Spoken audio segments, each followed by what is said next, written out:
बाबासाहेब आंबेडकर नाशिकला काही कोर्टाच्या कामानिमित्त येत असत किंवा आंदोलनाच्या निमित्त किंवा काही गोष्टी असो तर नेहमी नाशिकला येऊन कर्मवीर दादासाहेब गायकवाड हे शाहू बोर्डिंगला अधीक्षक असताना त्यांच्याकडे थांबायचे.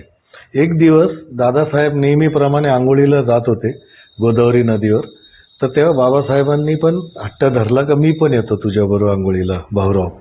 तर मग दादासाहेब म्हणे का नदीचं पाणी आहे, तुम्हाला समुद्रात पोहायची भले सवय असेल पण नदीच्या पाण्याचा अंदाज वेगळा असतो, तर कृपया करून तुम्ही पोहू नये.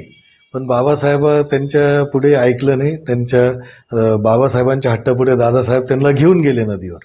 पण नदीवर गेल्यावर जेव्हा दादासाहेब रेग्युलर आपले नेहमीप्रमाणे तिथं उडी मारली पाण्यात, तर ते बाबासाहेबांना पाहून तो मोह आवरला नाही. तर बाबासाहेबांनी पाण्यात उडी मारली.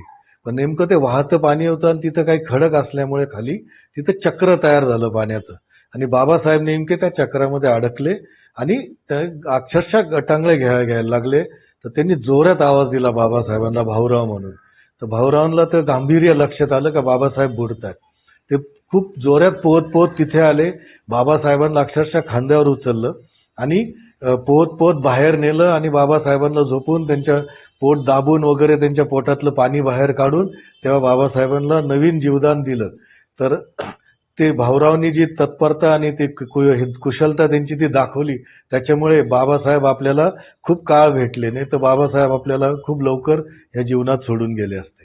बाबासाहेबांचे ऍक्च्युली 2 वेळेस दादासाहेबांनी प्राण वाचवलेले आहेत. एक प्रथम हा नदीचा किस्सा आणि दुसरा हा महाडला जेव्हा चौदार तळ्याचं सत्याग्रह चालू होतं तेव्हा बाबासाहेब तिथे आणि दादासाहेब एकत्र थांबलेले होते. पण बाबासाहेब रात्री उठून अचानक असे रस्त्यावर विचार करत त्यांच्या आंदोलनाच्या बाबतीत चिंतित होऊन रस्त्यावर चालत असताना भाऊरावांनी म्हणजे दादासाहेब गायकवाडांनी त्यांना बघितलं का बाबासाहेब काहीतरी चिंतित आहे आणि चाललेत रात्री, म्हणून दादासाहेब त्यांच्या मागे मागे चालायला लागले. तेवढ्यात दादासाहेबांना असं दिसलं का बाबासाहेब तिथे काहीतरी हे करतात. ते मागून जाऊन त्यांनी बाबासाहेबांना मिठी मारली आणि उचलून बाजूला ठेवलं पटकन.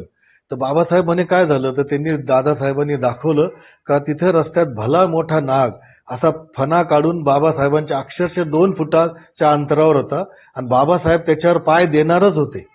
तेवढ्यात दादासाहेबांनी त्यांना उचलून बाजूला ठेवलं, नाही तर तेव्हा पण ते सर्पदंश झाला असता.